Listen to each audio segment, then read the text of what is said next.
No devocional de hoje, nós vemos Jesus cumprindo na história de Zaqueu a declaração de que o que é impossível para os homens, isso é possível para Deus. E essa declaração faz referência direta à salvação. Essa é a história que abre o capítulo 19. Zaqueu era um homem publicano, ladrão, que quando ele se arrepende, ele não só segue com a sua vida, mas ele decide agir com justiça.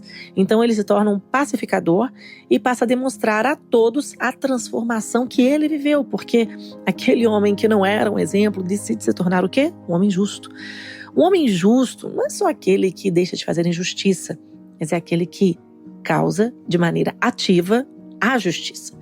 Então não era o bastante que ele se arrependesse do pecado, mas era necessário que ele pagasse de volta tudo aquilo que ele roubou. Então Jesus diz, abre aspas, certamente houve salvação nesta casa, fecha aspas. E Zaqueu, de fato, devolveu a quem ele tinha roubado mais do que ele tinha roubado. E aí então ele deixa de ser uma pessoa desonesta e que ama o dinheiro para passar a ser generoso. Que transformação, hein? Essa é uma história que demonstra e há claramente os frutos de arrependimento, porque ele não apenas disse aquilo que ele se arrependeu, ele agiu de forma que não deixasse dúvidas de que ele se arrependeu. Jesus é a única pessoa que pode causar esse arrependimento. Ele é a única pessoa que tem esse poder, cumprindo assim a palavra de que o que é impossível para o homem é possível para Deus. É possível para Deus mudar o coração de um homem, e isso é uma transformação que só Ele pode provocar.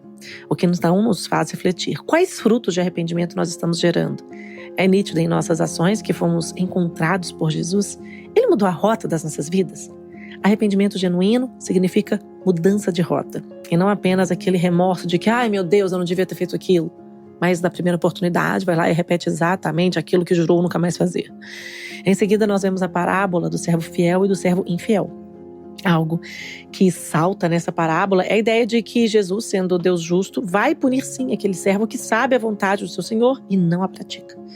Perceba que o episódio com Zaqueu acaba de acontecer e Jesus então ele começa a contar essa parábola. O que está querendo dizer? Ele está dizendo que se Zaqueu se arrependesse, mas não agisse de acordo com o arrependimento, não fazendo a vontade do seu Senhor, ele seria considerado um servo infiel. E aí merecendo todas as consequências disso, né? O simbolismo ali para a correção e para o juízo de Deus. Ou seja, você não pode ter a revelação de Deus e não viver de acordo com a palavra dele. Deus é justo, dele não se zomba. Ele é misericordioso, é compassivo, mas ele espera que a gente corresponda a essa misericórdia e não a menosprezemos. A partir daqui, na segunda metade do capítulo 19, Jesus está chegando em Jerusalém. Nesse episódio, ele se compara à figura de uma galinha, dizendo, aspas, Jerusalém, você mata seus discípulos e crucifica seus profetas. Como eu queria juntar vocês debaixo das minhas asas, como uma galinha junta seus pintinhos. Fecha aspas. Essa é uma demonstração das fortes emoções que o Senhor tem pelo seu povo. Jesus sofreu, inclusive chorou. Mas ele vai redimir tudo aquilo que ele lamenta. Então Jesus olha para Jerusalém com toda compaixão, com toda emoção, sabendo que ele vai morrer e que Jerusalém vai negá-lo, mas tendo a convicção que os bons planos de Deus não serão frustrados. No fim do capítulo 19, então a gente vê a entrada triunfal de Jesus a Jerusalém e a partir daí caminharemos para os últimos acontecimentos antes da morte dele.